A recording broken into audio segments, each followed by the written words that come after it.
Welcome, everybody. Welcome to BeoTalk number 388. Hope everybody's doing well. I forgot that. Let's pin that. Yeah, another week. Another 7 days. Yeah.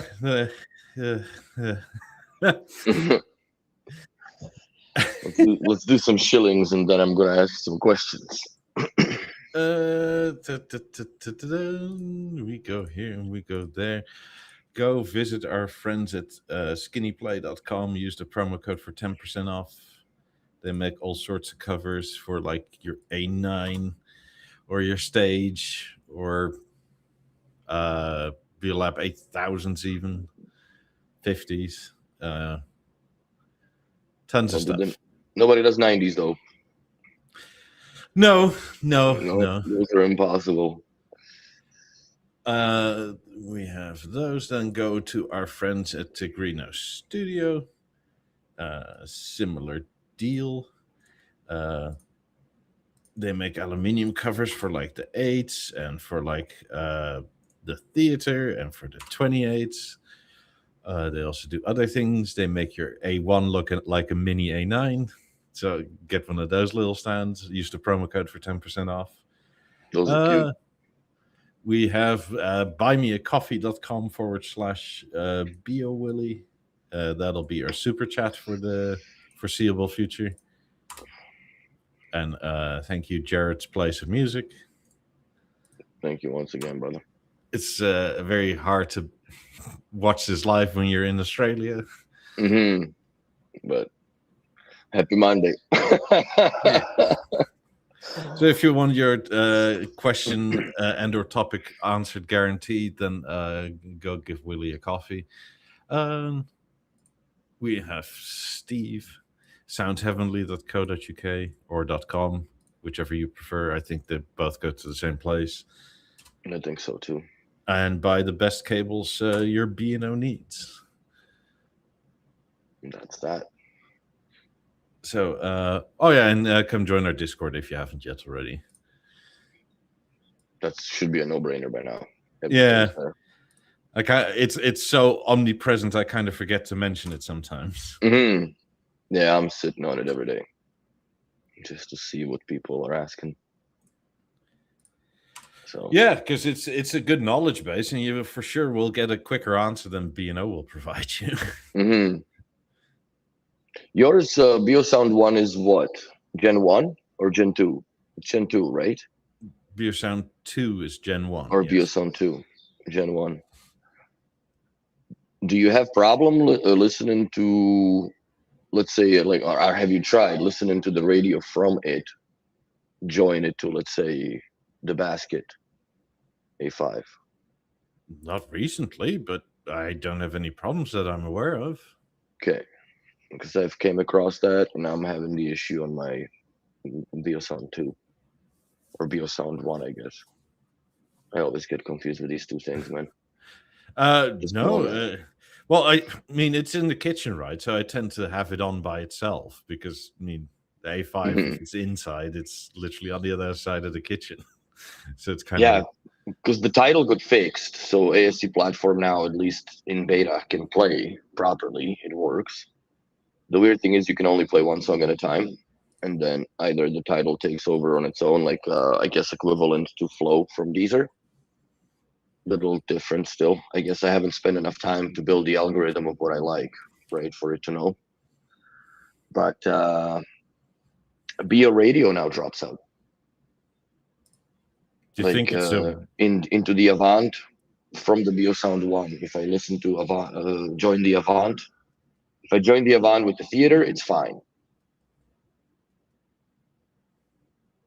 So it's kind of bizarre. So do you think that's a network issue, or do you think it's a device issue? I also suspect that because I'm not running Ubiquiti, so I can't really like pinpoint the problem. But I have the Watt box hooked up to the bloody router or the modem type of thing, right? All in one thing. So that's on plug 1, and plug 2 has the gateway with the Philips Hue on it, so I can individually power cycle them. And then I have the timeout on the plug also for 60 seconds. So when I power cycle, the plug actually shuts the power for 60 seconds before it starts booting back up and the whole. So it's like a 5-minute downtime with no internet in the house. Ooh, right? But for some reason, I don't know. It never was like that till like semi-recent updates that this has started happening. And it came out of the blue. One day I was trying to play Title on the BeoSound 1 and just the red light flashed on the top and that was that. No matter what I did. Right. And we've been through that in few podcasts ago, going back and forth with software and this and that and whatever. Couldn't fix Maybe it's getting old. You're getting old. Sure. No, I don't think that's what it is. I think there's something buggy because it just was working, now it's not properly. I also am thinking of putting the 5G back because everything is 2.4 gigahertz in my house, right? Just because of the Halo router or Halo remote. But yeah, with a Ubiquiti setup like I have, right? Like it's solid. I just do band steering, so everything's on all the time, and it carries the communication between the two bands, and like I don't have them separated, and it works fine.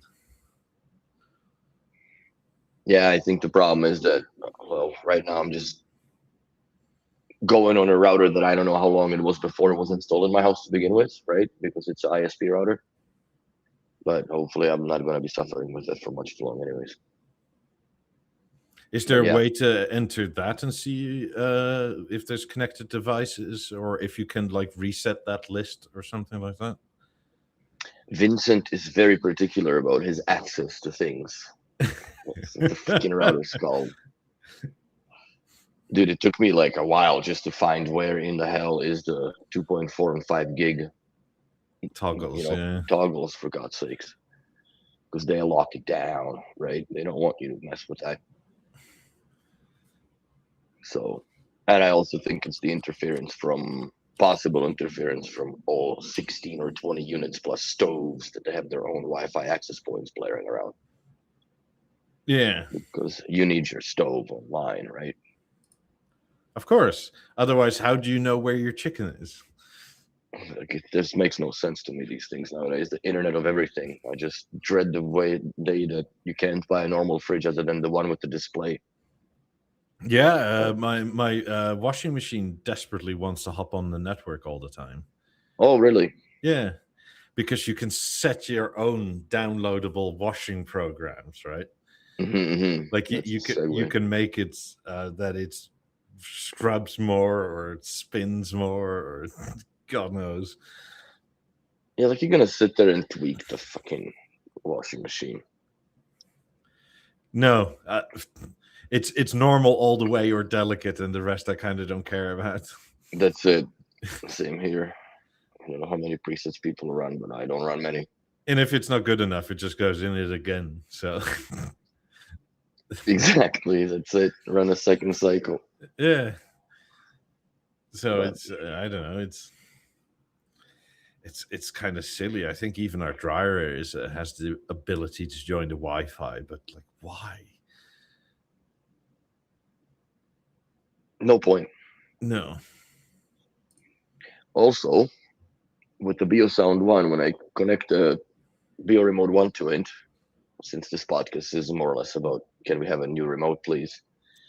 When I connect the remote to the BeoSound 1 and I power it down, it starts to update the firmware to the same version that it is already on the thing.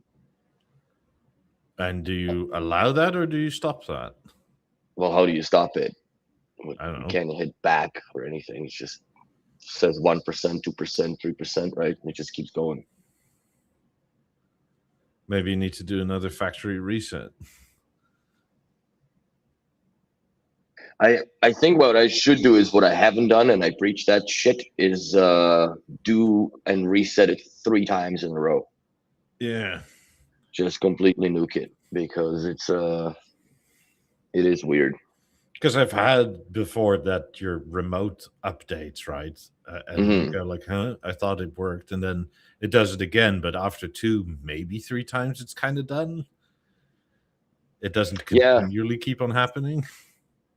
So it hasn't been happening, but I haven't really had connected anything to it yet. So, or have since, because it's not really. It just looks cool on the counter, and it used to be a reliable source for music into the bedroom, but now it's all skippity doopity dappity da. So I don't know what's going on with that. It's Deezer, man. It never fails.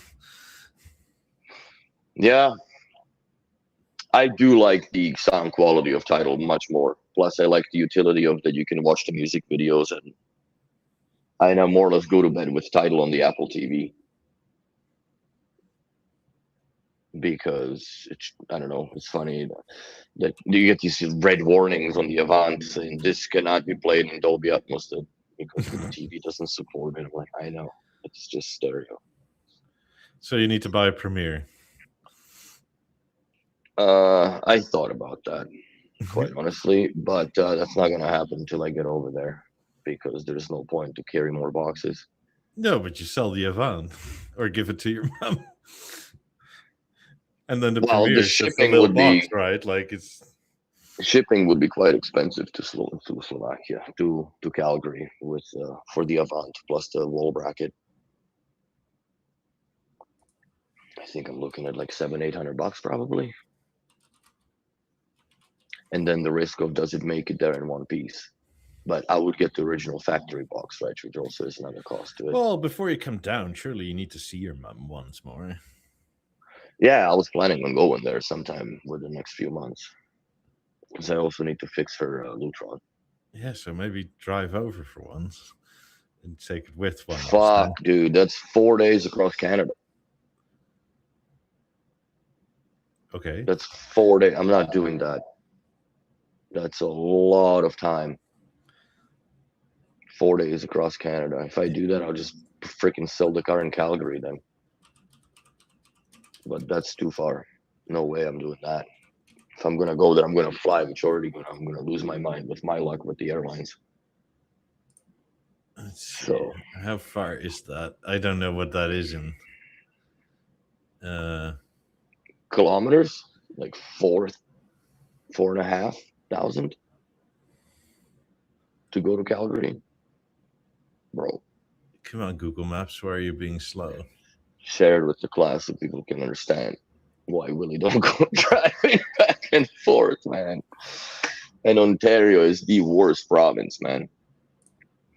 It's a 1-lane highway with a speed limit of 90 kilometers an hour, and it takes 2 days to cross the fucking province. And it's laced with cops. I put Montreal, Quebec to Calgary, Alberta, right? And it says driving not available. Interesting. Because apparently There's you forest go fires to Winnipeg and then to somewhere in Saskatchewan and then to Edmonton, and then you drive down. Yeah. But that drive down is all red. From Edmonton to Calgary? Yeah. As in, like, okay, you can't do this. If you go through US, it will be much faster. Actually, it's a day shorter drive if I were to go through US and enter from bottom in Montana. Yeah, Well, that's a long ways. So I take it you enter through Minnesota here, and then go up that way? Yeah. Yeah, that's a lot of nothing. And you can go fast, right? Because that's what the speed limit is, 80 miles an hour, which is what, like 130, 140? Yeah, 130. Which that doesn't exist in Ontario. It's all 90 kilometers. 1-lane highway, bro. And I've counted, first time when I was driving back here, the first day I've counted 17, and the second day on the road I've counted 23 cops planted in bushes watching for speed, right? Because it's a 2-lane highway, people flip out and start passing on double solid. So I just had my Audi going, some good tunes and a cigar, and fuck off. 95 in the cruise control and kiss my booty hole. I'm getting there. But yeah, it was Let's see. Not a fun drive, man. Not a fun drive, and especially like with freaking having a Avant 55 jiggling in the back seat, or with the back seats down, taking up the entire room. No. Driving is now available, but you enter through Wisconsin to Minnesota to North Dakota. Yeah, there you go. That's exactly what I would do. 3,530 kilometers, or 37 hours. Fuck. Well, that's 2 days of driving. Yeah, I'm freaking die on the road, man. I don't drive for that long. Like, I know how you drive, but I can't pull 16 hours. Like, those days have gone by, bro. You're telling me I'm old. That's it. So, yeah, no. I mean, that's 16 hours of driving, 8 hours of sleep, 16 hours of driving, and you're nearly there. Mm-hmm. Yeah, that's a long ways, bro. With gas at like almost $2 a liter here, that doesn't make sense to drive. Because once they cross over to what's that? What's below us, for God's sakes? V starts on V. Vermont. The gas is, I think, 30 to 40% cheaper. Oh yeah, I'm not surprised. So the drive to Florida won't be as expensive as drive to Canada, through Canada, in Canada. 3,530 kilometers for Alberta. Let's see, how long is this? Well, it's 1,000 kilometers less to Miami. Mm-hmm. Don't try to sell me on this shit, bro. I'm gonna fly there. I'm not doing this.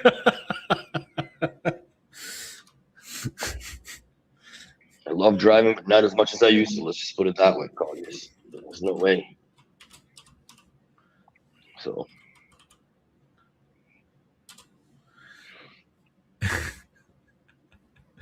Yeah. No. Yeah, I'm pretty much going to be doing a drive like that in like 3 months' time. Again, to Wisconsin. That's why you're trying to coax me into that, so we can share the same misery with bastard. No, it's not so bad.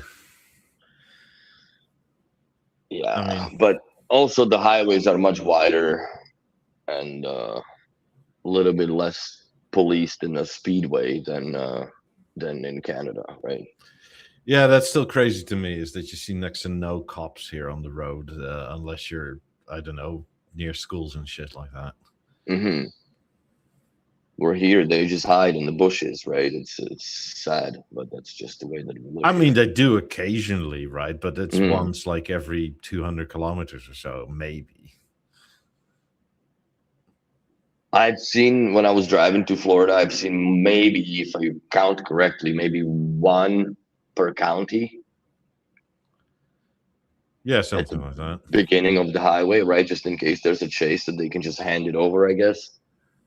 But no, not much police. Cities a little bit, yes, but outside, no. But here, the RCMP will hunt you down, bro. Well, Quebec doesn't really have RCMP, but still. Yeah, Tesla would drive me there itself, but with how many freaking dozens of stops to charge? That's, yeah. I'm not a fan of Tesla. I mean, Teslas are, in that sense, for longer trips, by far the best electric car, because they, in the sat-nav, plan out where to charge. Yes. But still, that's going to add an enormous amount of time for just the charging. Yeah. Man, I watched enough like those YouTube videos when the guys go like 4-hour drive in England somewhere on a Tesla and back to try to make it, right? And it's red knuckles and whatnot, especially in the like, you know, snowy conditions or whatnot. Not that it's snowy now, but it's not 29. It's we have 16 degrees today, so it's pretty nice. But yeah, they've spent at least 2 hours extra charging than what the normal trip would have been. Yeah, my even friend in those Miami, mega chargers or whatever. my friend in Miami, if he comes up to here, I don't even think in his Model S he can make it in one go to me. And older the car gets, the less range it has too, right? Yeah. Whereas, like us in our little Kia, right? It's no issue. Like, fucking just putt all the way along, man. Like you have like a quarter tank left or so when you get there, if not maybe a bit more. Yeah. That was a fun drive. Orlando was also a fun drive, but Miami, it's crazy once you enter Miami how insane the driving becomes, like just out of the blue, poof. And Yeah, people well, drive we like don't do rules here anymore. no, and they drive like it's literally in a Grand Theft Auto video game. For God's sakes, it's pretty silly. Yeah, only marginally more respect for accidents. Mm-hmm. I think Montreal would be the same if the roads were an absolute disaster, because you can't afford to go fast here unless you have like good 36-inch balloon tires on your Jeep with military grade suspension. Because otherwise, I haven't driven my Audi in 3 weeks. Just take the van home. I don't do much anyways over the weekends, but yeah, you can't risk it, man. It's too much. Yeah, about those. I really like them, and especially in the marble. The Haven looks sick. Yeah, Antolini is really quite good with their marble. If not excellent, right? Yes. No, that looks sick, dude. I just wonder what the price differential is going to be. Oh, but this is something that I would imagine having like maybe in like the Albany resort in Bahamas where all the movie stars go hang out and shit. Yeah. I would put this as a speaker system inside instead of these boxy boomy whatever they have white speaker boxes. And also I would unify the music because there's two different resorts and they both play different tracks and the one tries to outplay the other, which is kind of silly. It's you can't do that. But these are sweet, man. I really want to hear them. I really want to hear them. The problem is with those, just like the bollards, that they're not really tuned for being played inside the showroom because they sound too boomy, right? Yes. But yeah, they're meant for open air essentially. Exactly, for no barriers. So yeah, you can tweak it in the amp and whatnot, but still, they're meant for outside. But they look spectacular. I wonder how they hold up over time with rain and shit falling on it. I would assume since it's marble, right, it'll be all right. No, I'm talking about the aluminum. I'm talking about like even like how does that even vent the sound out? It's got to go through those gaps. Yes. But those gaps look like they're filled too. There must be a hole somewhere. Right? Or is that the speaker itself, like the Valier, Like whatever the Deviolet, yeah. Violet nonsense? I don't know. I don't think so, but it's very interesting that how it sits there. The sub makes sense because that's gonna just come out of the hole. But this, I just wonder how did they attack the sound dispersion with this kind of a shape? Well, I guess you can tune for sort of speakers like this, right, and just make it. That's insane how the DSP then has gone ahead in time, right? That it can do that. I see that it's a 45-degree connection on that ball. Yes. Which I for some reason thought it was just on the bottom peg, but no, it's a 45-degree. Wonder how solid that is as well. Knowing B&O, you probably can stand on it and it'll be fine. it'll leave some marks, but it's probably strong enough to hang a person off of. I wonder. Yeah, I just wonder how it's gonna preserve itself. This is nice. Apparently, they're EOL, but not for them. I would get the white marble, white and black, so it matches all the rest of the nonsense here. Be sick.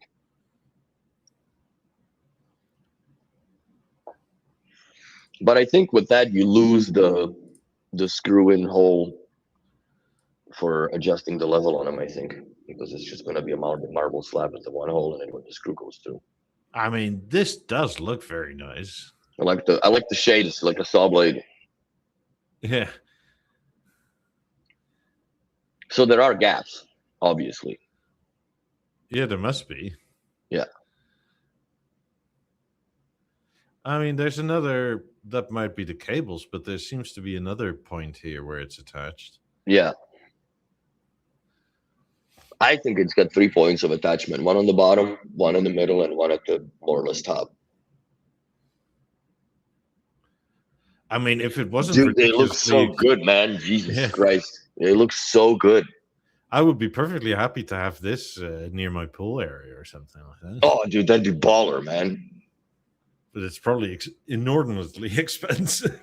Oh, yeah. Oh, I don't even doubt it. I think it's about 10 G's a piece. That's my guesstimate. If you go with the Antolini, I don't even know. But I think it would be about there. Like 30K a pair. Because you pay for the goddamn marble, right? Yeah. But I don't understand which is the general thing, which has nothing to do with the actual products, right? But so you have this launch and you have all these pictures taken. And I can't find them on the website. So where'd you get these from? Epstein emails? No, Hoity Toity on the Discord put them together. Oh, okay. Thanks, Hoity Toity. But come on, why aren't you promoting your own stuff, right? Like not even in a news section or something like that. I wonder if these are meant to be promoted on their own website, like if there's some sort of a Danish counter logic again to it, that we do this as a B2B type of thing and never show it on a proper B&O website. Yeah, but at the end of the day, right, let's say it's designed for B2B. Do you really care if you sell it to an end consumer? Well, they're all kind of end consumers at the end of the day. Yeah, You know so what I mean? who gives a shit, right? Yeah. No, I agree with you completely. I don't even know. I'm gonna bug Kareem on Monday and see. I don't know if he's watching or not, but I'm gonna bug him about finding out if he can find out what the price on those things are. I mean, maybe some nut that follows us on here has a house where this all fits, right? Or they have enough garden space, and he's like, "Yeah, I want that. Where do I find this?" Good luck. Yeah. But no, they look spectacular and special. Yeah, see, this is sick. It has to me, it reminds me of the Fifth Element, those earth stones and shit at the end. That, this should float out of it and orb around, I guess. But it is spectacular looking. Yeah, I really wonder how they deal with the surface treatment on that so it doesn't get the, crud on it over time. Or do you cover it? I guess I personally would cover those over the winter. For anything other than snow, I think since it's round, right, it's going to drip off anyway. There's no place where it can sort of sit on for longer. No.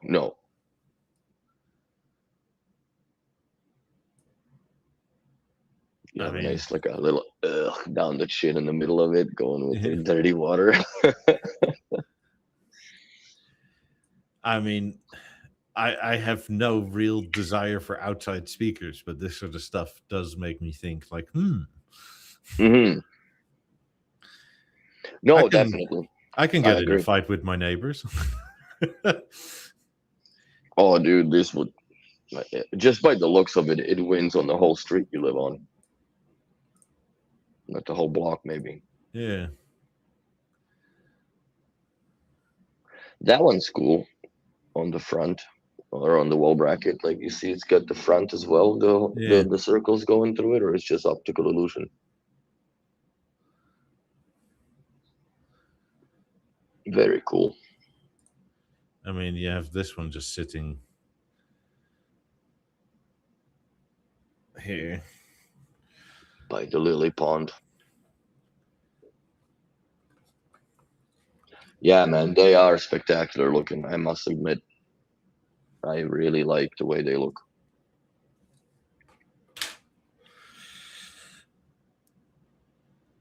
I mean, I wish I had enough space where I could just put a fucking lily pond in my kitchen, right?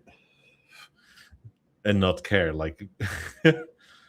Put them in your outside kitchen, like. No. Like Where garden? like I could just put a lily pond in my house. Oh yeah, why not?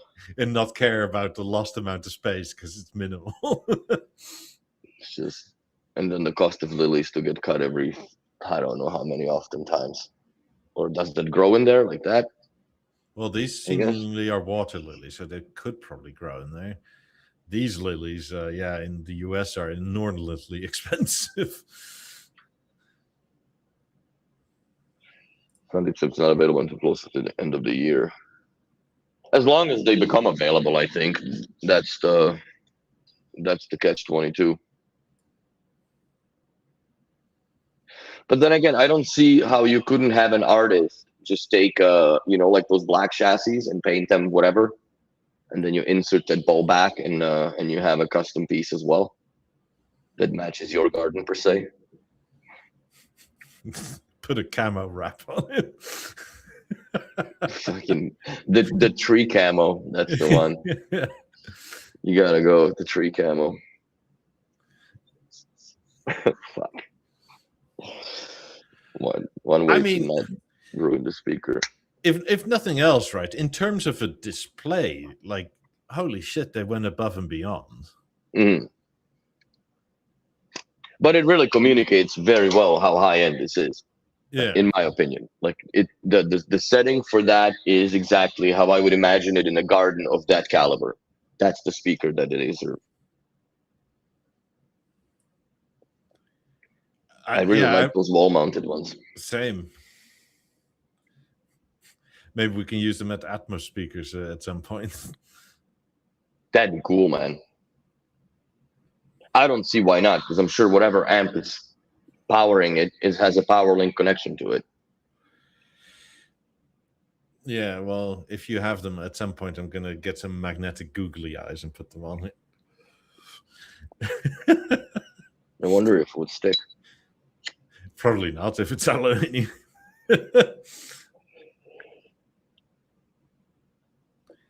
Yeah, I agree, Anders. It is the coolest speaker that they've done in a long time. Design-wise, absolutely wild. I can't get over looking at it. Like, they're very stareable. They're very stareable. Stareable, not terrible. Yeah. But they definitely are something that looks like what's nowadays is caught on cell phone footage floating above Turkey or somewhere. Where these fucking orb UFO pictures, because this looks exactly like it just came from the sky. Oh, maybe that's why it's called Haven, because somebody did some DMT and spoke to the aliens, and this is what heaven looks like. I don't disagree with it. It looks nice. I could go there. But yeah, they're very, very nice. I wish there was also some technical information on them, and as far as like the power or connectivity, how many speakers can you run off an amp if it's a smart amp? Which amp is it? Like, is it ice power or is it? It's gonna be ice. I'm certain of it, but it's just, is it the one that they use like for the bollards, which has its own? You can load EQs into it for how many other speakers you have in the setup. So I'm pretty interested on that. It looks like a big emergent with the ball stuck in it. Kind of, from, yeah. From this angle. It's not a bad look. It's an improvement on the Emerger, if I would say. No, it looks sick. I wonder how heavy they are. I know that the marble is going to be stupid, but I wonder how much the physical speaker actually weighs. Maybe 2 kilos.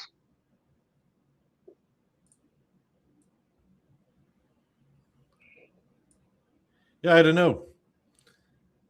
It's probably a lot bigger than it needs to be for compared to indoor speakers, right? Because I would be surprised if it has like a 6-inch driver in there or something like that. Because indoors, but that's not the sub. That's not the sub, right? They have a subwoofer specifically. Yeah. So these would be like what? I guess this would be the full range speaker. The sub just helps, I guess. Well, also, I mean, you need more space to keep it all like watertight and exactly not die on the first storm. Well, that I wonder, like, what about the forceful water ingress from the sprinklers and shit, right? Because I know that some of them, like on the bollard, there was that there is a limitation of how much angle the water can come in, and it's not ideal when it comes in from bottom into the lens, because then it goes in and fills up the subwoofer pool, and then you got to drain it, which is not fun. Unless you just leave the plug unplugged. Will there be I think so. I think they showed in the regular. Yeah, there is a sub, but not with Antolini so far that we've seen. But there is a subwoofer for it as well, which doesn't have the orb. It just has the hole in it, and apparently, I guess that's where the booms come out of. Yeah, and there's a big box at the bottom that you have to like bury in the ground. Yeah. I don't know, to annoy your moles and rabbits and stuff. That's where your woofers are. But yeah, no, it looks cool. Very cool. I guess when something looks like this, you don't really care how much power it takes and that sort of thing. I mean, you care from a technical installer standpoint, but as an end customer, right? If it sounds good. I mean, if you're already spending most likely this much money on this, like, like as long just make it work, right? It looks but that's not the garden you grow carrots in the summer, right? Like that's also. This is something that you have a fucking full-time staff taking care of all the flowers and stuff in it. Which I guess that makes sense, because if you put this in like a high-end public place, right? Some sort of an atrium or botanical gardens, like this would look sick and sound awesome.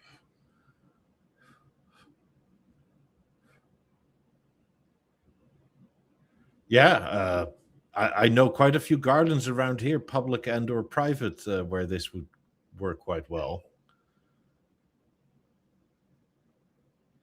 I mean, you have a lot of tropical gardens around here, so yeah, I think this would look great. But yeah, because usually what happens in the garden, most of the garden speakers by design are hidden, right? The subwoofer looks like a fucking mushroom cap on a vent of some sorts, and all the speakers are meant to be under the plants and pointing out, like they look like little spotlights, more or less. Yeah. They don't sound the greatest, and it's never a showpiece, where these are definitely a completely different take on outdoor garden speakers that I have ever seen.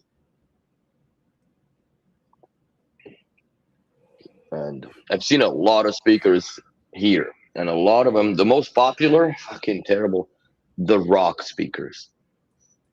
You've seen this before, right? Yeah. They're not great. They're terrible. I would prefer the sort of traffic cone Bose things over the rock speakers. Yeah, but a lot of people put rock speakers here because they blend in, right? It's the only advantage, that after a season you don't really see them. You can still hear them if they turn on. Yeah. I mean, this is almost to the point where it would look nice indoors. 100%. This could be a normal listen to speaker, I guess. Yeah. I don't know. I guess if you tune it for your home, that it's not that boomy or whatever. I think that this is.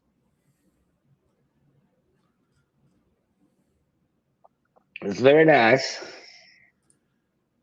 Apparently, most people on here are sort of meh about Antolini and B&O. Or not most people, almost 50%. Well, that's still an opinion. I like it.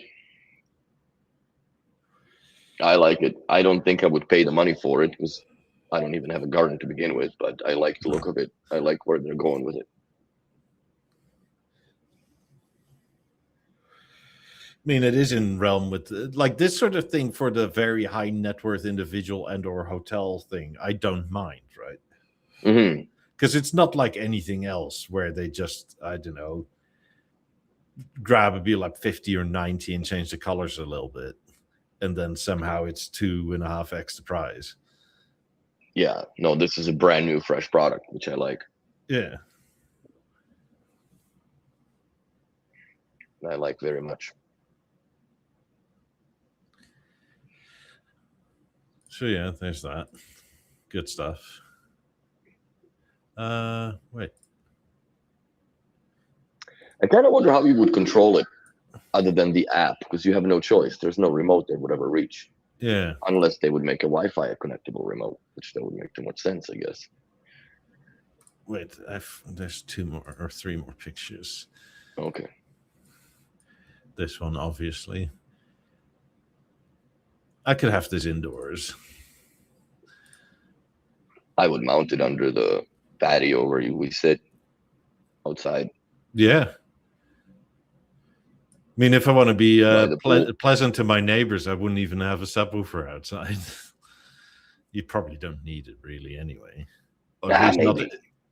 Yeah. Well, you would see if you needed it, you would add it afterwards. But see, that's cool. I like that. The 18 feet are nice. You could probably still contact them and order it and pay stupid money and get it anyways.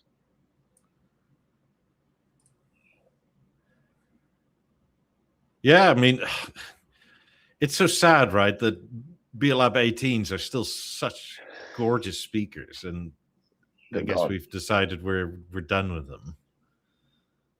Well, now I never thought that I would see the Lab 19 out survive all of it. No. I really didn't. I thought they're going to replace the sub before they get rid of the 18s as the iconic speakers.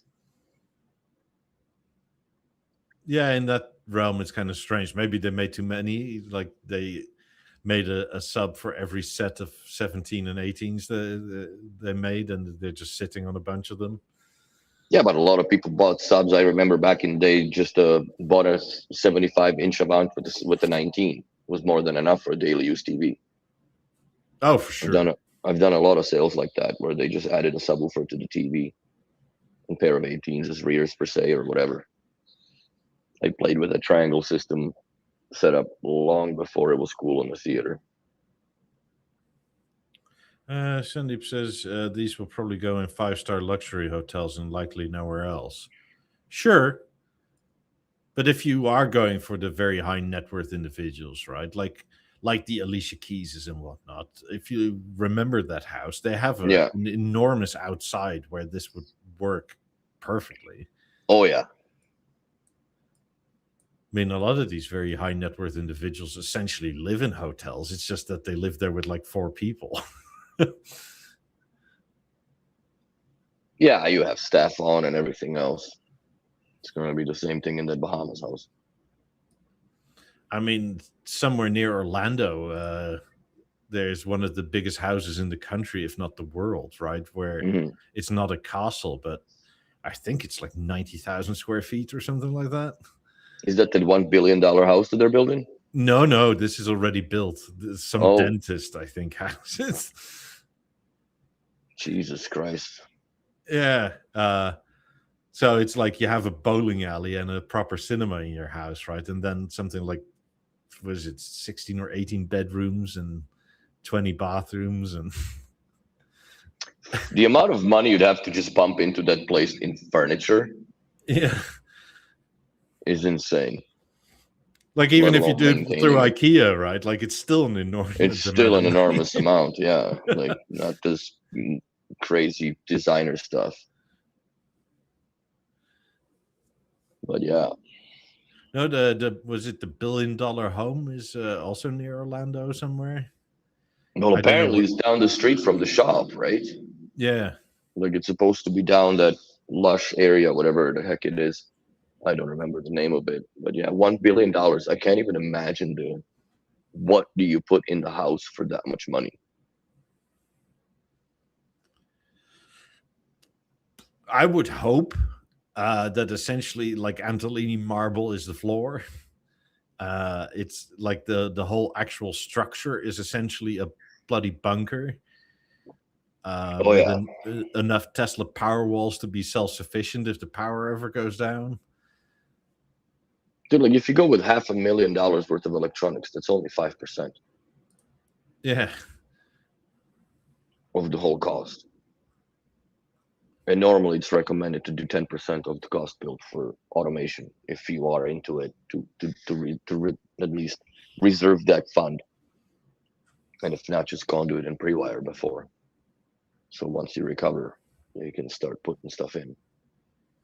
I mean they're probably on the land itself are going to spend 15 million or so. That's a drop in the bucket compared to what the budget is. Jesus Christ.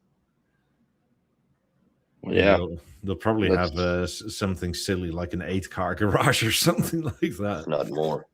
Yeah. Because I'll tell you something, parking your car outside here for any extended period of time is not fun, no matter what color it is. Oh no, I remember Florida when I was there in July, August 4 years ago, and I had to put towels on the seats when I parked it when the sun was in directly on my driver's seat. I had to put the towels on the shit and the steering wheel because you can't like you're driving with freaking oven mitts and you're just burning your ass because the shorts like they almost melt to the seat. It's really really hot. But the worst one was Nashville. It was 46 degrees in there when I was driving through. Like that was the first time I've seen an engine light go on, and I took the OBD in the phone, right, connected to it, and the thing says air too hot for turbo. Never seen that engine code error before in my life, but yeah, that was pretty warm. Tried a cigar, it cracked the window, and it's like your side is just burning here, right? Because the hot ass air. Oh my god! Yeah, no. Speaking of, What is this? this is a gym. Oh, where is that? In Antwerp, Belgium. Oh, they went with the Atelier green. That's nice though with the drapes. It looks cool. Yeah. Maybe that's their company color, I guess, or gym's color. I mean, God, man, that's sick. I wonder what the monthly subscription is. Yeah. Yeah, I'd be showing up to that though.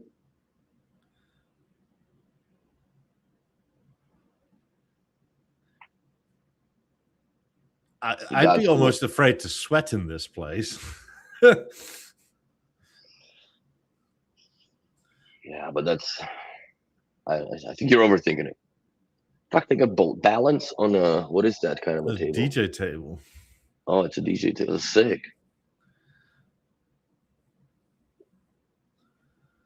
So they gotta run a power link individually to every single BeoLab 28 in order for them to like be able to do this DJ thing. Apparently. I wonder how they deal with the latency, like no room comp.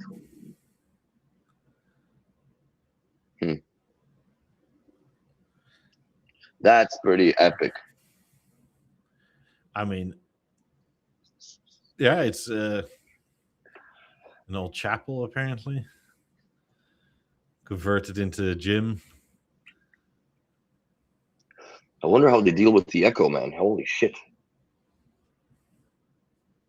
Because that's a lot. I wonder if these rings that are hanging through the ceiling are something to do with that. And the drapes helped. They had to do that for sure Yeah. because it's just too much stone.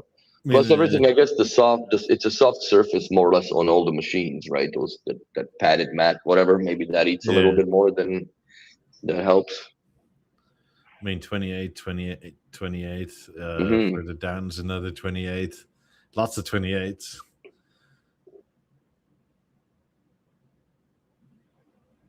Very nice. Never seen that.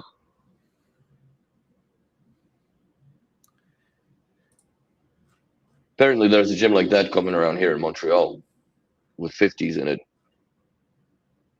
Nice. So I wonder where. We need to poke around. So, but yeah, I mean, if nobody's got any questions. Everybody knows everything today. yeah, it's a slow Very- week, I guess. Very unusual, very slow week. Is there a formula going on? Not yet, right? No. No, the last two were cancelled because they were in like Dubai and Qatar, I think. What's going on with Dubai? Like they're eating a poopy sandwich now, a little bit financially. Yeah. Well, right? their Kinda, main sorta. exports can't get out, right? Mm-hmm. So I also don't think anybody particularly wants to go there at this point. Yeah, I'm not really. I never really was on to Dubai. That's a nice picture. I wonder what is that on that Harmony.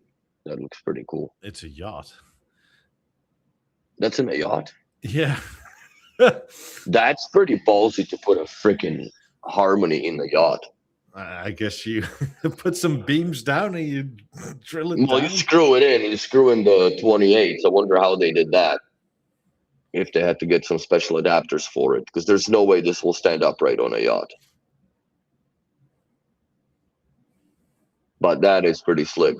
I just Yeah. don't know how that mechanism, like, dude, you'd have to have it. I don't know if, I guess you would have a BLI in there that watches the weather. So if the shit hits the fan with the weather is in waves, the TV parks itself, because I'm sure that, like, that whole Vesa thing would not have a good time holding it all up. That's cool. I'm falling in love with Level more and more when taking baths now. I just love it. Listen to it. Sounds great in the little bathroom. Thank God I never sold it. I wish I had the dumb one without the googlies on it. But you know what? First adopters sometimes pay the price. I was just glad at the time they offered one with or without, because I would have always gone without. But I'm happy my paranoia has spread. I don't think the first one came out with and without. The first one was just with Google Yeah. when I got it, and then they came out with I guess the Mark II of it without the googlies that you could buy.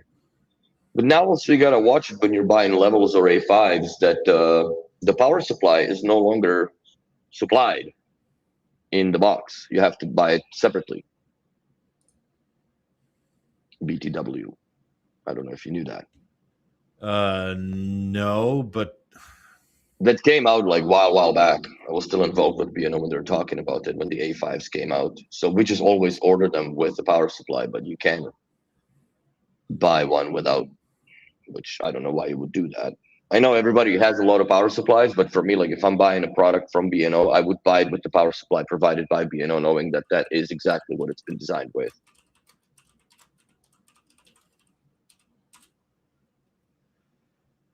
I mean, the weird thing is, right, is that you can absolutely use like an iPod or an iPad charger and it'll charge.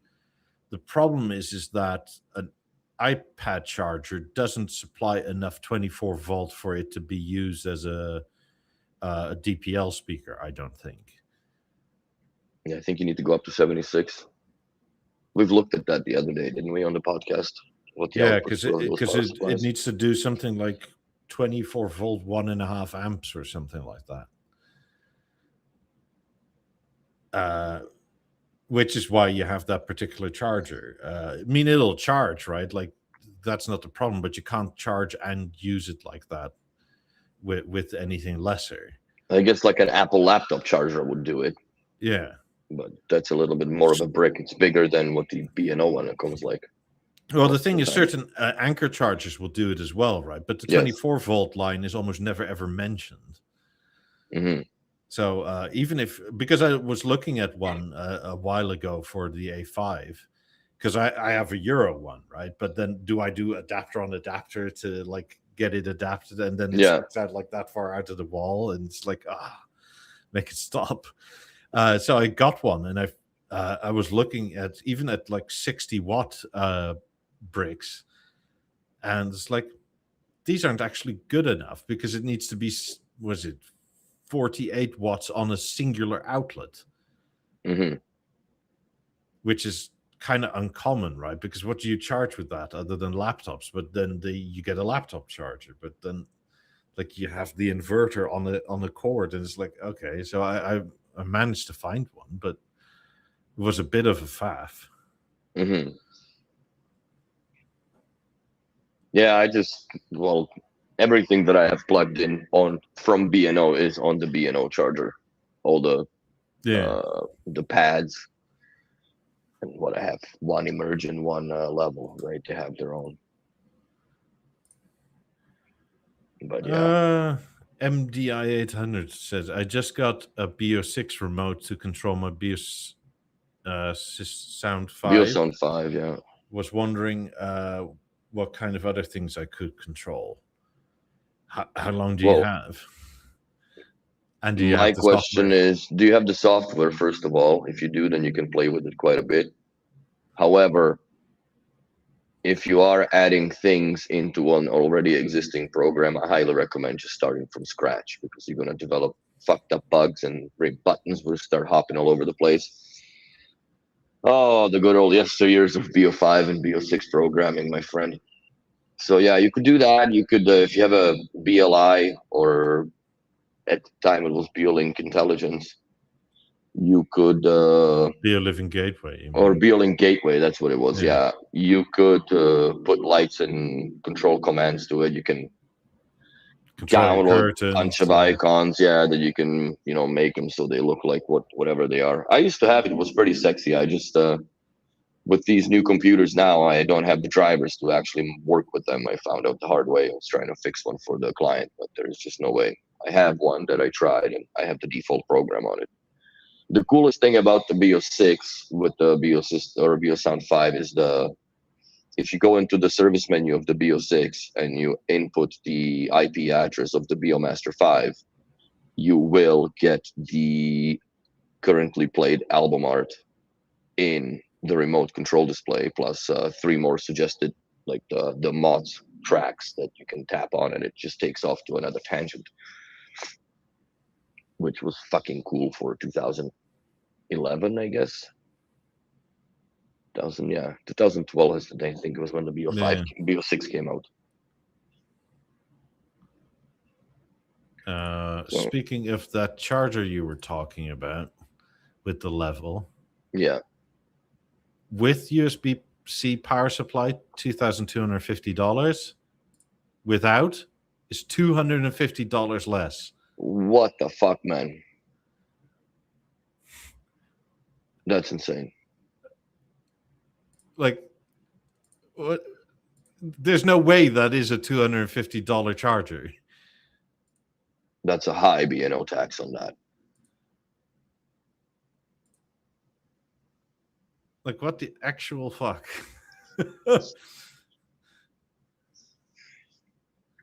Go for BeoLink or MasterLink Gateway. Well, it depends on what products you have, but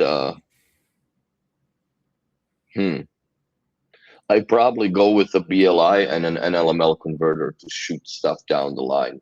Because if you're gonna buy anything, you're just gonna buy newer product, which will be always compatible with a BLI. But BeoLink Gateway was only supported up to BeoVision Eclipse, and then it died. It's $100 for the A5 charger. Jesus. Interesting. So it's more expensive on the level? Yeah. It's $150 more on the level. That's insane. Shiitake mushrooms.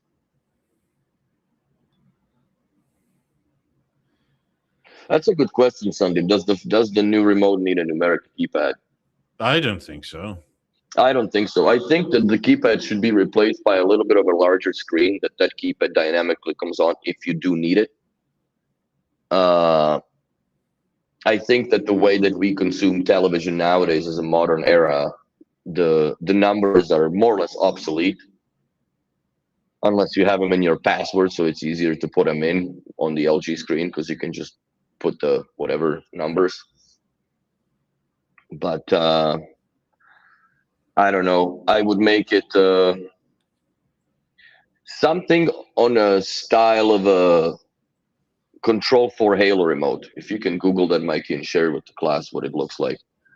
Sure. Because it's also, I think it's magnesium alloy body. It's a little bit wider than I would like it to be. But also the buttons are a little cheapish in my opinion. But the screen is nice. And it's also Wi-Fi interconnected, so you get the album art communication downstream, and you also get the feedback on where your lights are dimmed or not. So this would be something that the BLI should be interpreted into the remote control, just like it is on the Halo behind me. And yeah, this is it. It's just it feels cheap, and they still retain the numeric keypad, which I would delete from B&O's remote. And also, I would change the skins. I wouldn't run it in this goofy ass blue to purple hue nonsense. I would probably run it classic fucking black with white letters, as B&O always was. And maybe, do the colored letters that you have on the Bio Remote one in the same fashion.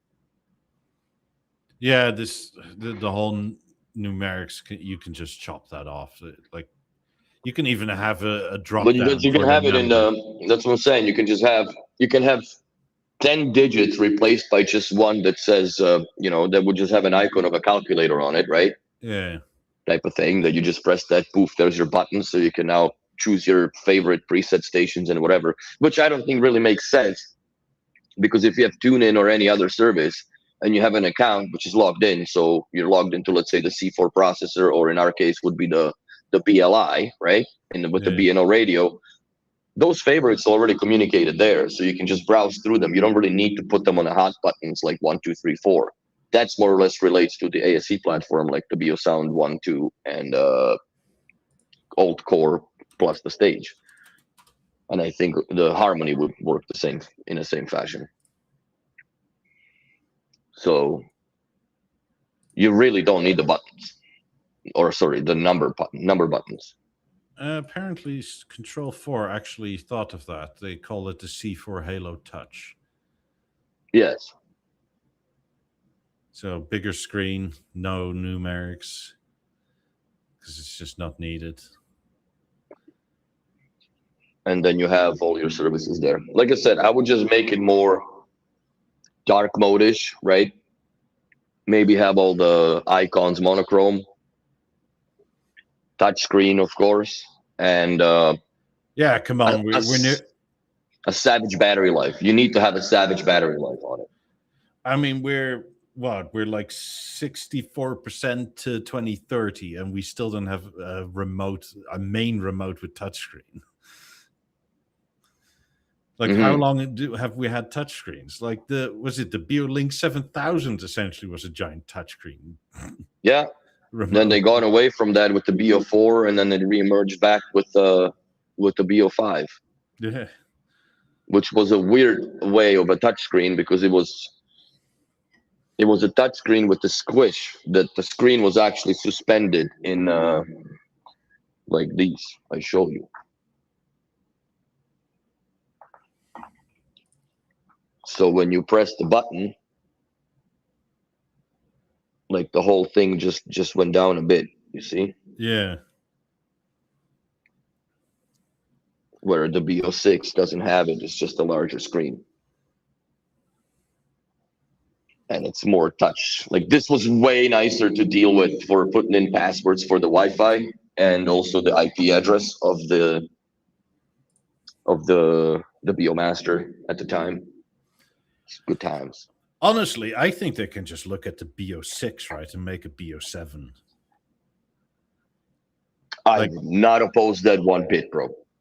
Yeah.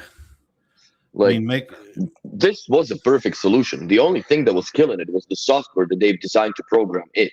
yeah. That's the only Achilles heel that this remote had. Yes, battery life a little bit shiitake sometimes when you do a lot, but with today's tech, you can reduce the size of these boards inside to basically a quarter, and just put more battery in it. I would run a battery in the back of this, and I would put a battery in here. There is a big zinc cast weight in it, so it does hold its ground on the bottom, or just lighten up the display. But I think that if they went with something like BO7 remote control, that would be fantastical.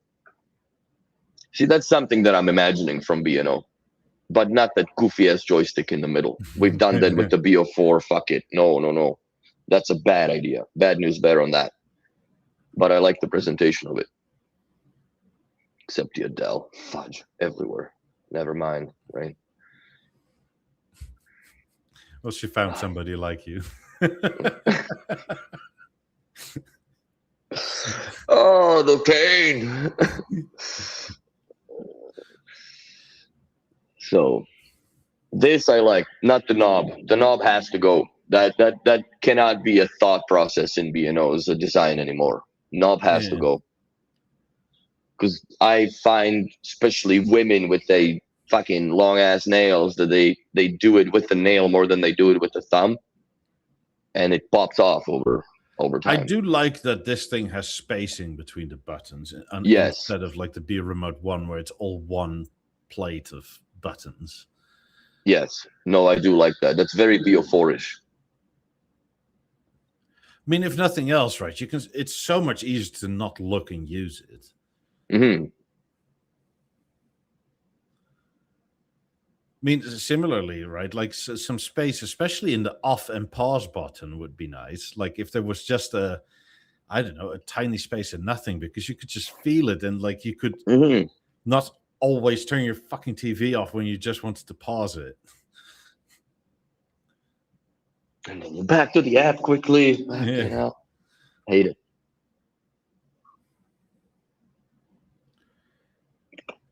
I mean, but that's the way to do it, in my opinion. Just something in this kind of a style. Yeah, or I mean, if you want to stick to the heritage, like make a BO7 type remote, because I think people stumble a bit with the idea of that, right? Just because like it looks like a screen on a ball. But once you actually hold it, that ball is very satisfactory to hold because it kind of fits like it fits perfectly. Yeah, and the dimple in the back, right? That fits basically right in your. It just fits perfectly in your hand. It fits perfectly in your hand. It just needs Wi-Fi and a lot more balls in the processor department to make it work. Maybe just the batteries since that thing came out, right, have improved so much. Yes. Yeah. Like, I bet you that screen comparatively also sucks power compared to a modern screen.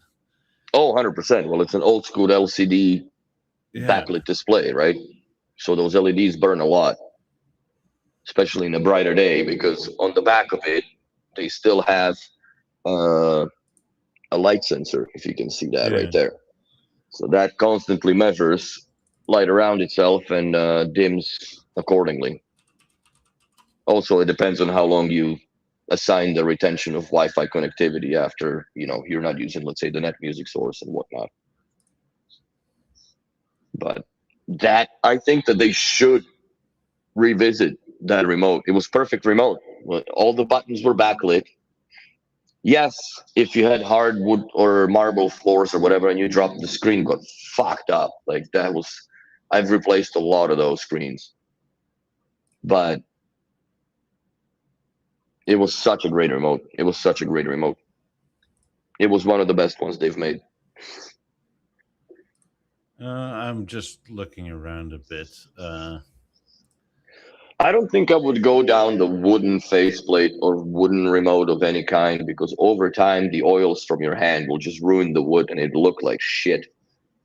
In my opinion, I would stick to more or less those same rubber buttons or same material rubber that the BO4 was, spaced out a little bit more, backlit, and that's not that bad either. Yeah, so Savant does this, which like I would obviously much more BO-fy it, right? But like everybody, like nobody used to have round circle arrow things like this. That's very much a B&O thing. Yeah. But I mean, this with the like this sort of size screen, I think is quite nice. It's Also, more than ample for what you need, in my opinion. Yeah. I mean, also when you have this little buttons and you have some space, right? I think the backlitness of, like, it's not as needed to have it backlit because, like, the screen that you actually interface with is already lit. Because, like, I mean, come on, we the star pattern, the diamond, right? We know where you are. Like, you don't need to see that with light. No. I mean, give it a month or so, and you're gonna just when you glide your thumb over it, like you're gonna know, oh, big button, then it's paused, or a play, and then it's paused, and then it's off. Like you can just feel that becomes muscle memory. Like you can just count. So this is sort of what Savant is doing. This is some Kickstarter Yeo. Interesting. It kind of looks like a shoehorn, but they're very much following the B&O's logic with the clusterfuck on the buttons and no tactile feedback on it. I don't like that. I want to pull this.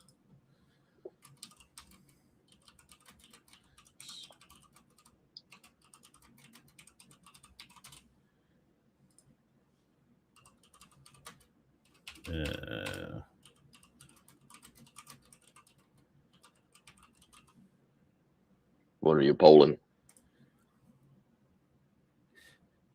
For B&O's sake, right? Is there such a thing as too big a screen on a remote?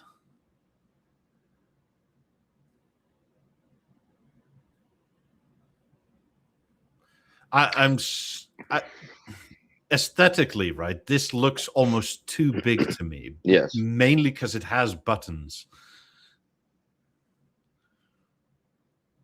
Like if the whole screen, or if the whole remote was a screen and the buttons were on the screen, I'm not sure I would mind necessarily.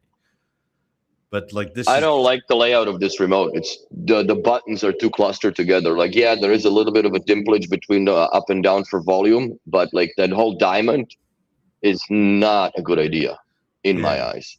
It just doesn't work for me on that. Wait, even the colors are almost in the same place as B&O's. Yeah. Because this is green, yellow, red. Is it blue? Yeah, it's the same.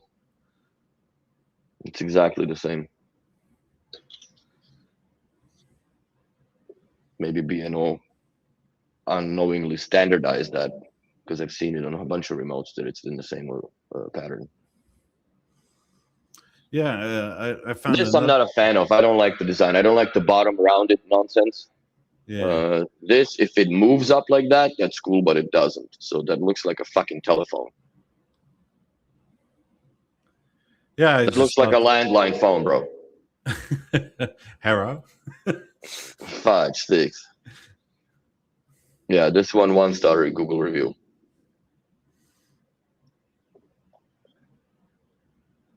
But yeah, Sandeep, I agree. A lot of people are ditching the numeric keypad because it's really unnecessary anymore. You know, not many people watch normal TV and punch buttons to it. And quite honestly, most of the clients that we've had, even with, using the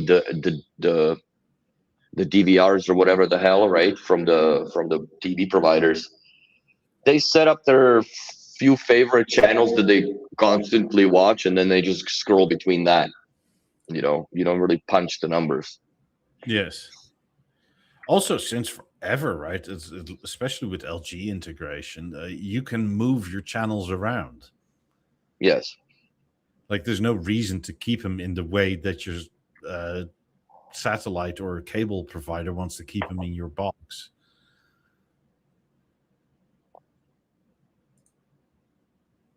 I mean, in terms of this, seems like almost closer to like 55-45, but this is a bit more 60-40, and I think that as in ratio of screen to rest, right? I think that's a bit better. I think what makes it look cheap to me, and it just has the like a soap bar design, right? It's too rounded. It looks like a shampoo bottle almost. Yeah, this is the thing you're definitely going to drop with no hard edges to grab. Because say what you will about the Be Plus, Remote I don't 1, think it's right? long You have enough to. hard edges. It's not long enough to do that, though. It's a very important design feature, by the way, people. Maybe we need that numeric keypad just to extend the remote long enough to Wait, reach so under you're your saying shoulder blade. like the old Nokias, right? You need a spring-loaded bit that pops out the top so you can actually scratch better, so you don't mangle up the aluminium. That's right. Like same way like the Matrix phones, right? This is cheek. It comes with an integrated back scratcher. But yeah, so that's the only drawback I guess they would have. But yeah, because you couldn't even do it with the BO6. It's kind of weird to scratch yourself with that screen. You might also scratch yourself with your own hand, so you're not really gaining any distance. But yeah, I think that this is due for replacement, guys. Honestly, it is very much due for replacement or an upgrade, I guess.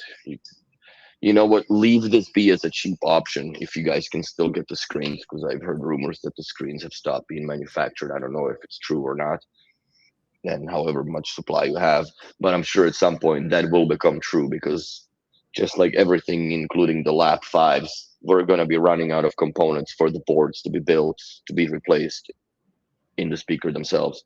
Yeah. And at some point, we're going to run out of serviceable or whatever manufacturable parts for the Be Remote 1, and they will need to do something about that. But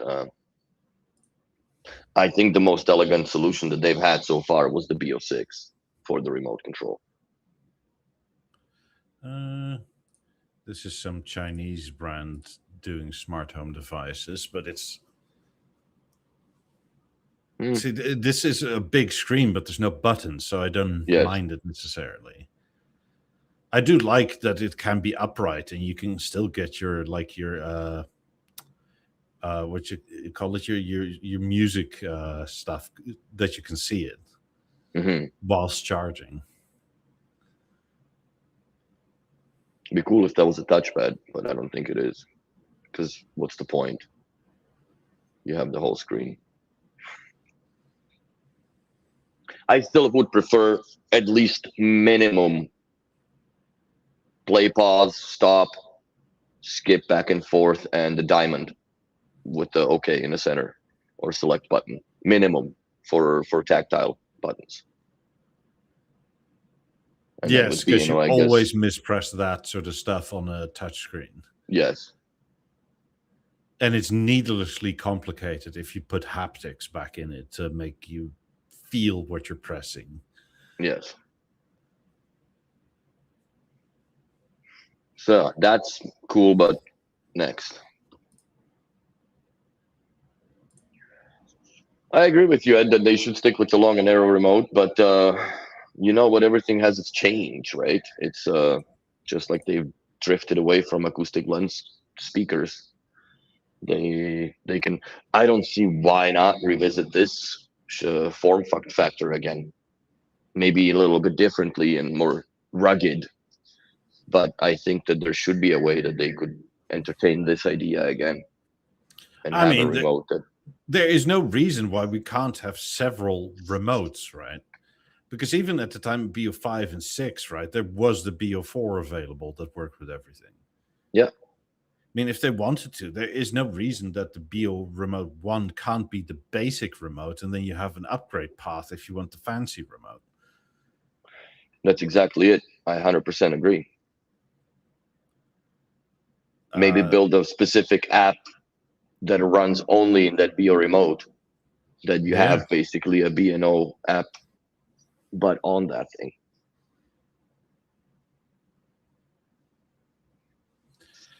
I mean, one of the reasons we never had one is because, or Beo5 or 6, right? Is because at the time it was sort of like, okay, these are going to break with how we live.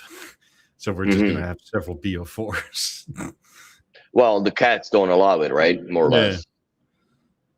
Because it's very like, I want to tip you over and paw off the table.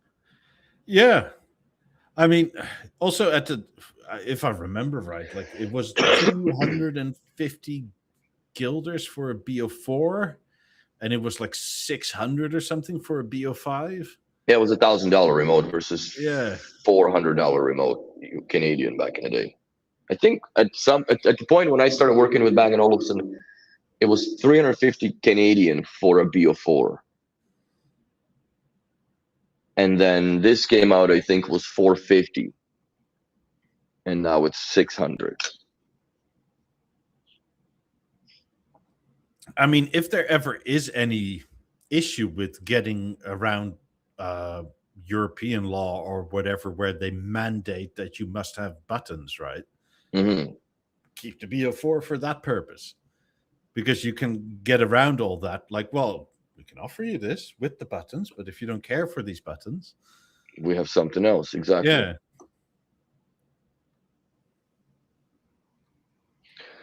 Yeah, I don't know. We're very much due for a new remote control. We've been crying about it for years and years now. But I think the time is coming where B&O should start addressing the issue of not everybody wants to use their app on the bloody phone all the time. Even though, yes, I guess you can say that, especially the younger generation, they have that thing glued to their hip, and so it's easy for them. But I don't. Like, I'm enough. Like, I've had enough of my phone at work that I put this shit down. I don't care for it at all.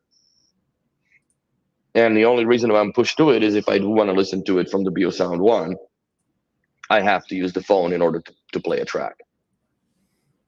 Or through the theater as well, unless I use the Tidal app, right? But then I'm fucking burning the screen for no reason. So there is a need for something that, and at the end of the day, that remote more or less would almost become your audio master in a way, right? Because once you are able to select playlists and browse tracks from your personal library on the remote control, you don't really need a physical device that sits somewhere, looks pretty, that does the same thing. Quite honestly, I absolutely hate adjusting anything in the app. And it's mainly because I grew up with on-screen menus. Yeah. Distances, you name it, right? If I can get if I can essentially get the B&O app in a remote, yes, please. Like, I don't like having this device in my hand all the time. I want some, because it's, I don't know, I hold it too much as it is, right? Like, same here. I mean, I want something nicer to hold, because, like, I don't care what you say, but iPhones and most Samsungs, they're not exactly pleasant to hold. And depends on what case you have, right? Yeah. Because this is very thin, but it's double the thickness of what it is actually, right? As a phone itself inside. So I just, and I don't want to use the phone. Because then you always end up going into some shit and just down the rabbit hole you spiral, and it just takes the serenity of the moment away from it when you're listening to music. That's just my opinion on it. Yeah, so, I don't want a reinvention of essentially a phone as a remote. No, I want it to be slimmer, because, like, even a regular size iPhone is too wide to be a remote. Yes. Now they're going to have the iPhone Fold, no? Apparently, eventually, at some point. Now you got a book that you can work with. Like, oh, I want to do stuff on my TV. It needs 2 hands and 2 thumbs, right? Like, No. That can't be happening. Like, I want something that is dead simple and intuitive at night when you don't have to look at it. yeah. So that would be my first things.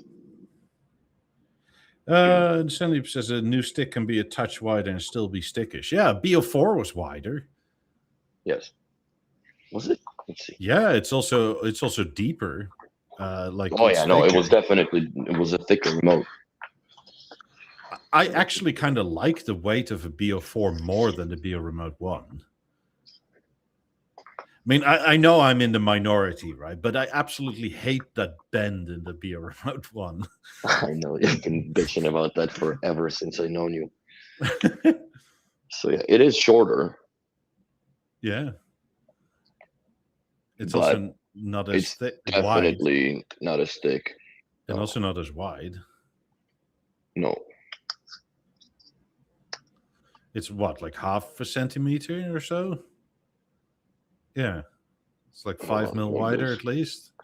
Do it this way. I think it's better. Yeah, it's got a little bit of width to it. This still, you can beat somebody to death with this thing, man. Holy shit. Yeah, and it's not exactly all that heavy, right? No. It's not like it's a chore to hold it. Well, what I liked about this, that it never really got clammy in your hand because Yeah. of the zinc chassis, right? And that also that sexy little black. Also, bottom with the amount plastic. of batteries in there, like holy battery life. Oh, I've had clients that forgot how to put the batteries in it because they had died so rarely, right? Yeah. You just bring the remote to the shop and can you guys swap the batteries? Yeah, we can do that. And you show them how it's like, oh my God, that's so easy. I should have done it myself, but I didn't remember. Yeah, you won't again. See you in 6 years, I guess. Yeah. Unless you have the BO4 theater. That thing killed batteries like immediately.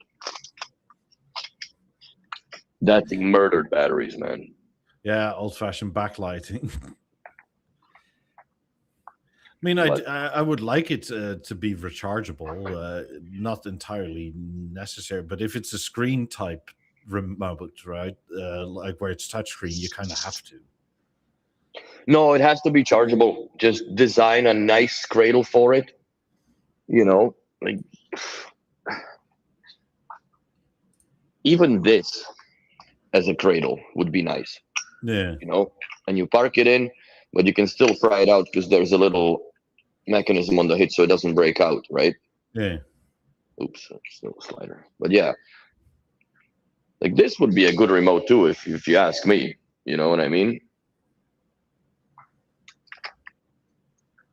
But what do I know? I mean, even the Control 4 ones come with a charging.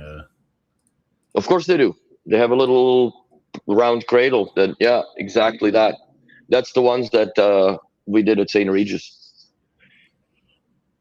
They're good. I don't like the color scheme. I would change if I could. I would change the color scheme to black.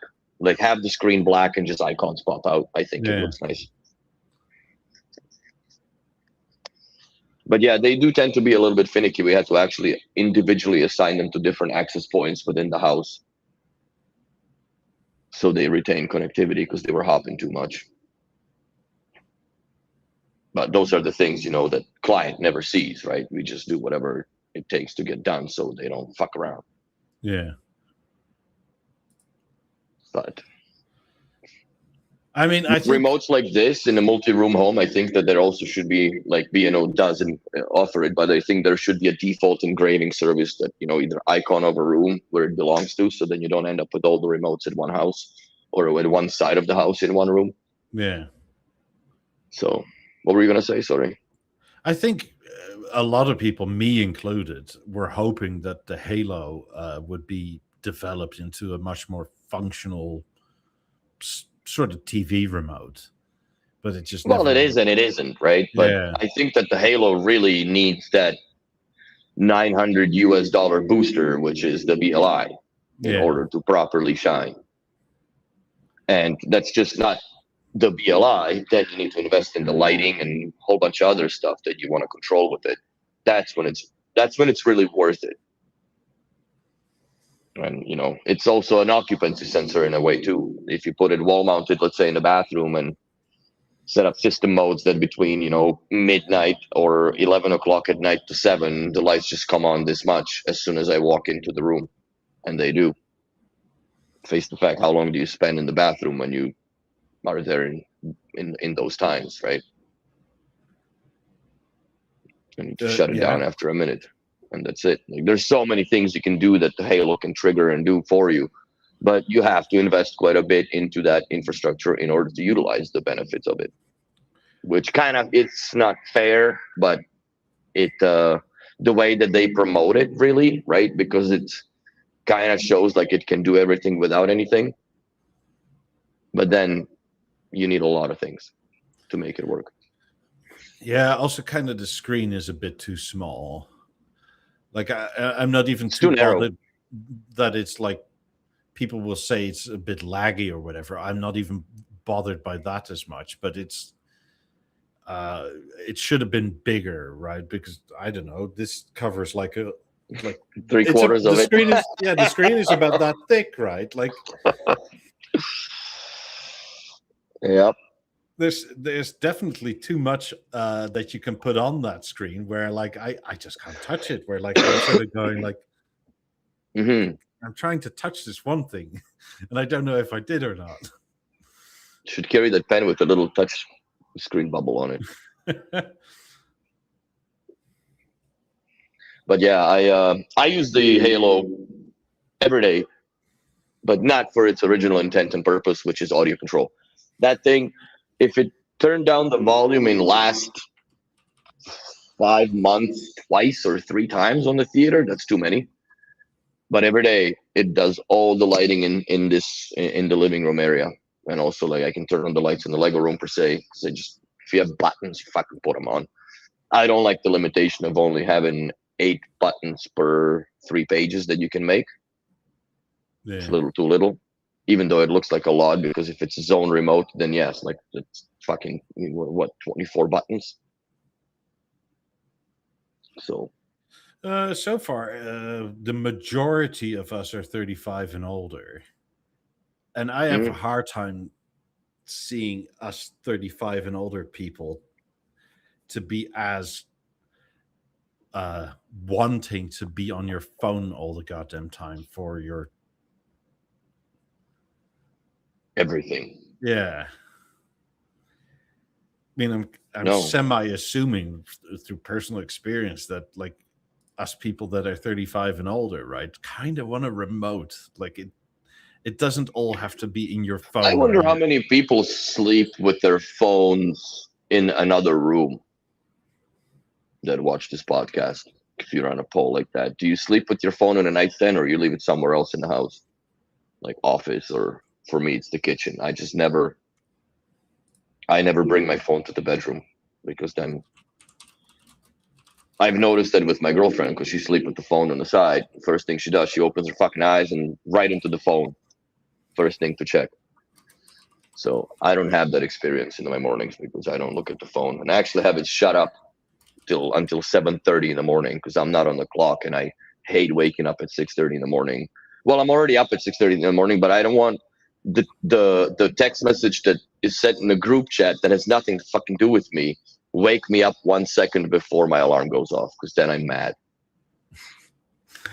See, I don't have that issue, and it's not because of the phone, but because I'm such a deep sleeper. You can call me 15 times. I'm just not waking up when I'm asleep.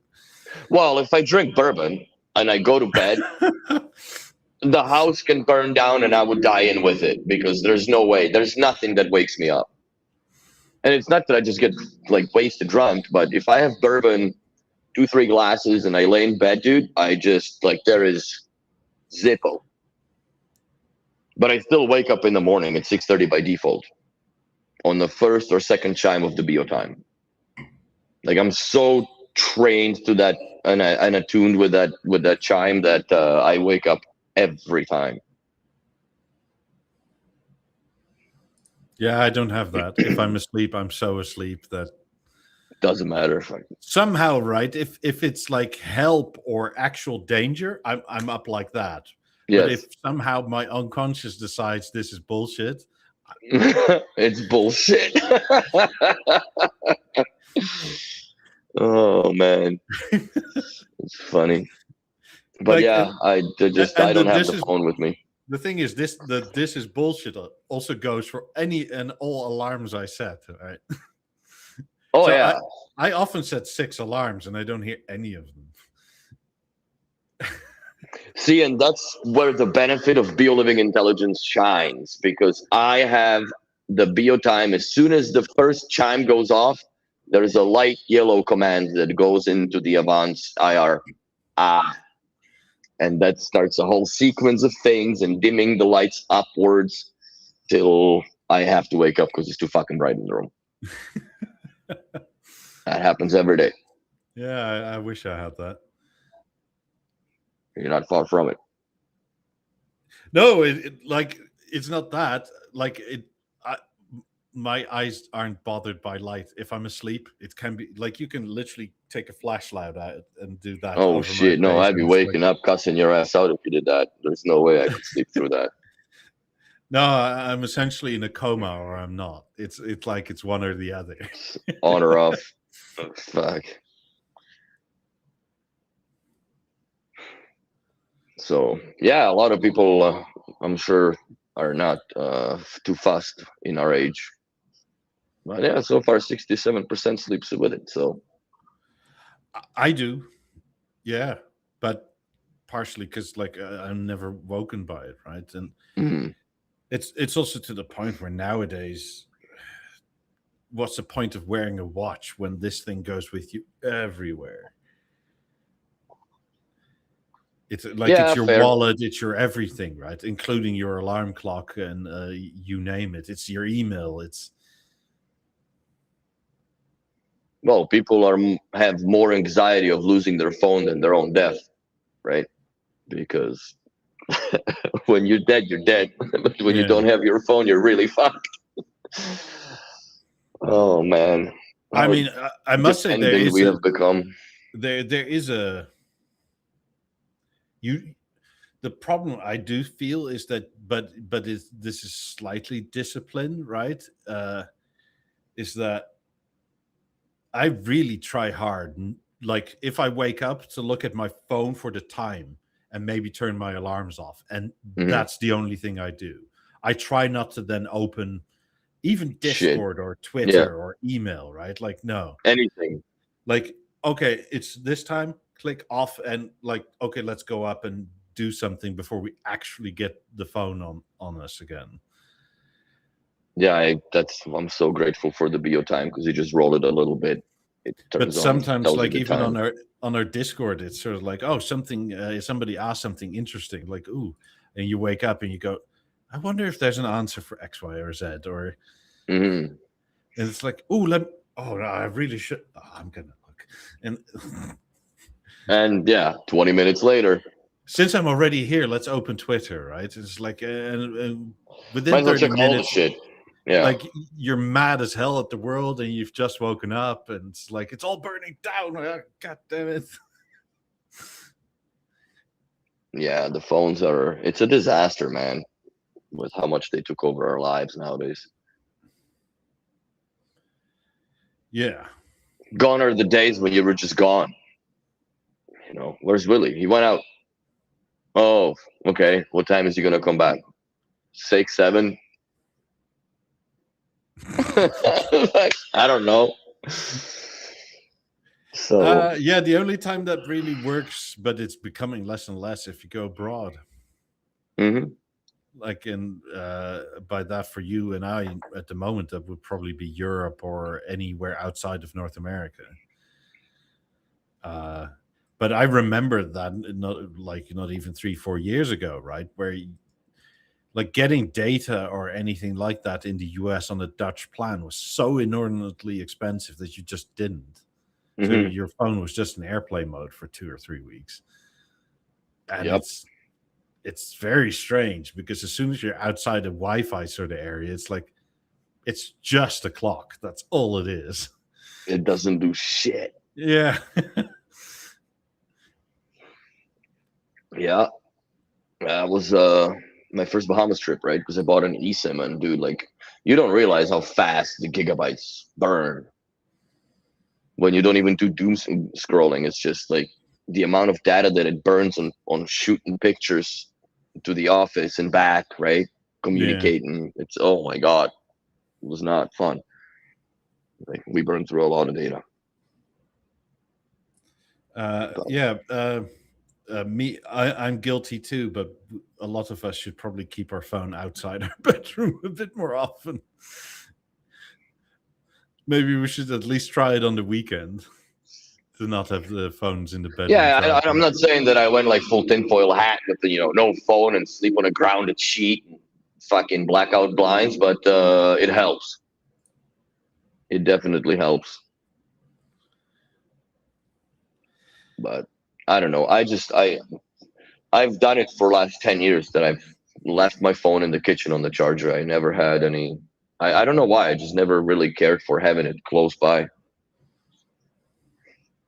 Somebody dies, I'll find out tomorrow. They're already fucking dead anyway, so it doesn't matter.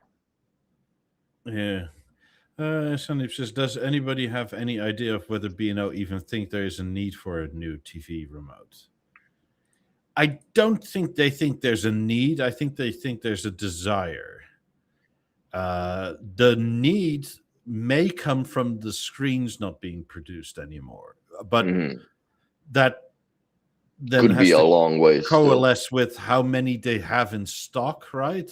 Versus how much do they go through in sales, and how much they have to keep for service, right? Because you have a certain number of remotes that are still floating within the 3-year warranty span. Yes. And then post-warranty purchases as well, because some people won't give it up. So I have a feeling they are probably sitting on more inserts than they probably need for a while. But I don't think they're not looking at it. So there's no current high need for it, but they are most likely looking at it. But then it's kind of us going like, come on, this thing is 10 years old. Like, can we get something else, please? Can we catch up with the world or maybe just a little bit get ahead of it? Like B&O always was. It's the only thing in the house that I literally interact with. Other than exception yesterday, I vacuumed the sails on the 90s and I vacuumed the fucking grills on the TV and all that. Like, that was my B&O sterilization Saturday. But I haven't touched these speakers in ever. A month ago when I vacuumed them then. But this, every moment that I need to do something, that's the remote that I go to. I mean, if I touch my speakers at all, it's sort of like get that cat hair off of it. But I don't touch my B&O other than, like I said, to care for it. I mean, in the realm of things, right? Like, I don't think it's going to be a big spend to design a new remote. It's nothing like a speaker. No. If anything, this is much more software related, or is most likely going to be software related. Well, there's only so many designs you can approach for a remote control that makes sense to hold in your hand, right? Like, you can go with the traditional stick. Wide, long, narrow, thick, thin, whatever. You can go with something that is a little more fancier, like the BO6 or BO5. I wouldn't even count on anymore. And that's your options, man. Like, you've exhausted it. The circle works, but it doesn't work because the screen is too small and it's kind of an awkward. Like, it's a 2-hand operation remote control with eyes on it. That makes no sense for a remote control. Not when you're coming back from the yesteryears of David Lewis's perfection, which is the BO4. Yes. I mean, the funny thing is that the screen on the BO4 is bigger. It is. It's just the letters are bigger, but it's just old, one line. Yeah. Display. And it's only one line, right? Yeah. But Yeah, if you want to keep it within the tradition, you go back to BO4 type things. I'd be okay with that. Even if they made that screen much longer and made it touchscreen, I think that would work. I mean, this is going to be really subjective, right? But to me, the Be a Remote 1 is too light. I agree. It's. I always like, I don't know, like this has so much more meat on it and presence in your hand. Yeah. Versus this, like there is a huge difference. Maybe I should go get a scale and see how much they weigh in comparison, but it's significant. So yeah, 3/4 of the peoples are sleeping with their phones in the bedroom. All right.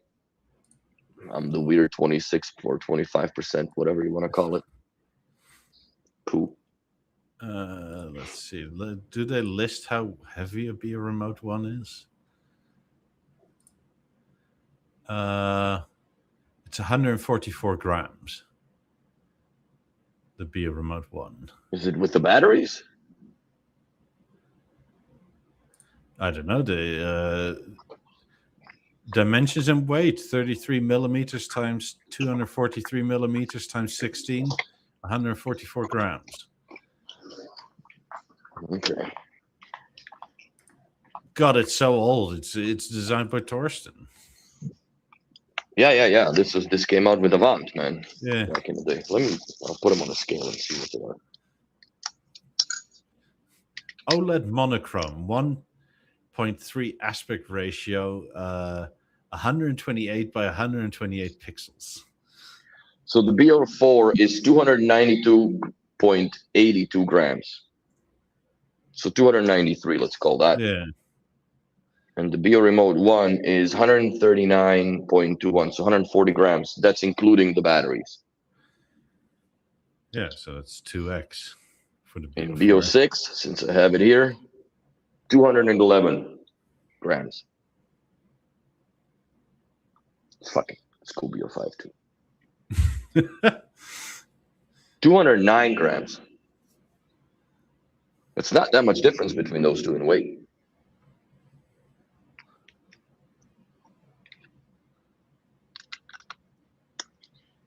By the way, I have the scale not for dealing drugs, but to measure how much gas I put in my SD2 lighters. Just clarifying that I'm not weighing shit other than gas in it. Because apparently you can make a bubble pop on those lighters if you overdo them. So, yeah, the little bladder insides can't take unlimited pressure. No, they can't. And once it's popped, it's no good. I mean, take a Bio Remote 1, right? Lay it flat on any table and press, what is it? One. Page down or volume down. Most likely it's going to tip a bit. Yeah. That just doesn't happen with a BO4. No. Shit. Turned on my fucking light down.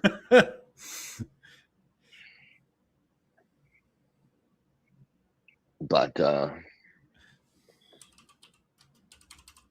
yeah, I think that but the BO4 was built like a tank, like this whole zinc part, right? Like it protected the screen. Like if you even dropped it on whatever, it still made it, and it survived. And then if you're not a proper BO4 owner, if you don't have your corners polished.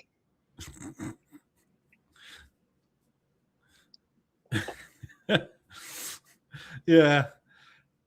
So I mean, if anything, for the scratchingness, right? The Be Remote 1 is a bit too sharp. Brand new ones, yeah. Then you a couple times you drop them, and then this wears down on the side, and then they're okay. But yeah, the brand new out of the box, it's like fucking running a razor on your back, man. Sometimes I wonder, like, is that gonna cut my shirt? So nonsense. But yeah. So yeah, please be, because I have no reason to buy much of anything, right? But I want a few remotes. Some sexy ones, yeah. I mean, at this point, like, what do I need more Be a Remote 1s for? You even mean- got them engraved, so like, how much more special can you get them, right? Yeah. I mean, So I guess I could do with one more, but I kind of don't want to buy it if something new is coming. I'd rather sort of make them my, I don't know, dirty hand remote or kitchen remote or something to that effect, right? yes, And get something like fancy for the living room or for the bedroom for that matter. And one thing I'm certain of, that whatever remote they will come out with, they will kill the IR in it. It'll no longer control yeah, there's no point. legacy products anymore. I mean, what was the last thing that was sold with IR? BV11? No, Moment. Moment was the last one, and then the BeoSound Core had the IR ability added on much later in time. So technically, BeoSound Core was the last IR product in the line. Yeah, but yeah, so they've fully stopped IR support for at least a year and a half now. Yes. Then, if that's the case. Yeah. BeoSound Core was the last one. Correct me wrong if anybody else knows, but No, I think you're correct. I think that was the longest living, like sort of. But even on M3s and stuff, right? Like IR is like not there. Same for your BeoSound 1 or my BeoSound 2. It's all Bluetooth. Like if the actual self-contained products or speakers or TVs, like we haven't had IR in forever.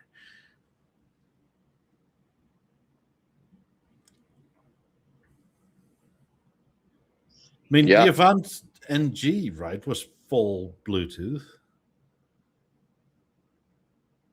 That no longer took IR, I don't think. I don't think it did. It might have, but I don't think it did. Because I remember the first Beo remote ones were mainly IR, and they were only IR. Yeah, with the 3 My Buttons and the list up top, which was terrible because you had to reach all the way here to press list, and it didn't make sense.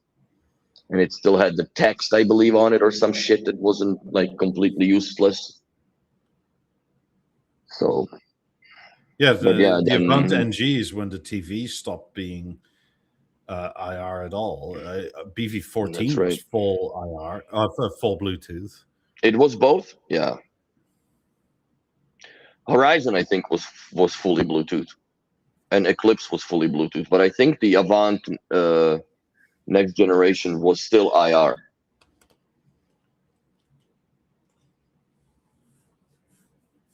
Because it's already like the boards were built, the whole thing was built, right? Yeah.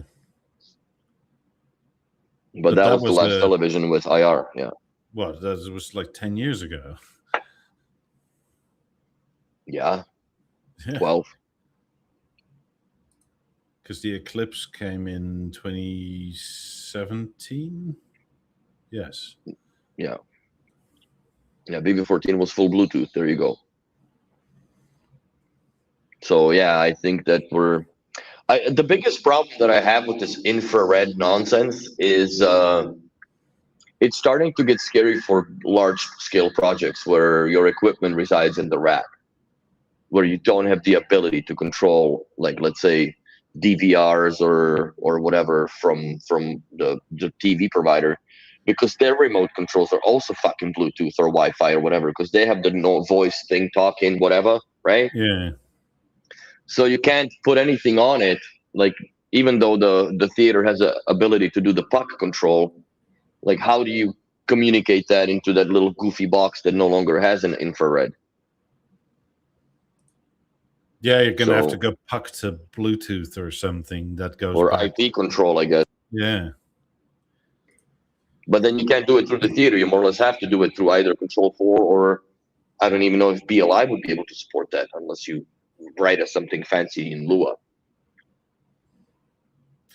Yeah, I mean, thinking about it that way from your installer perspective, right? Going the very high net worth individual way is kind of weird that there's no matrix support.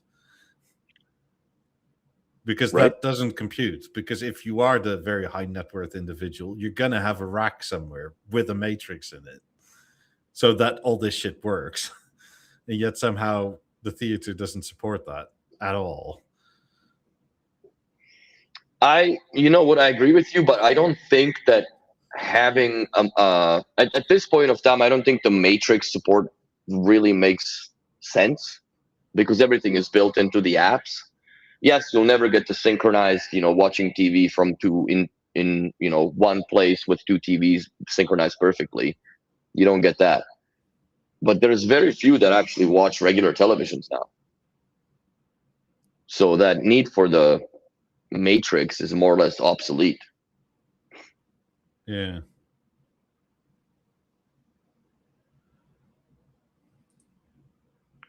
Yeah, but it would be the only way to have like your Bluetooth or your DVD player and your set-top box and whatever else fully controlled, right? That far away.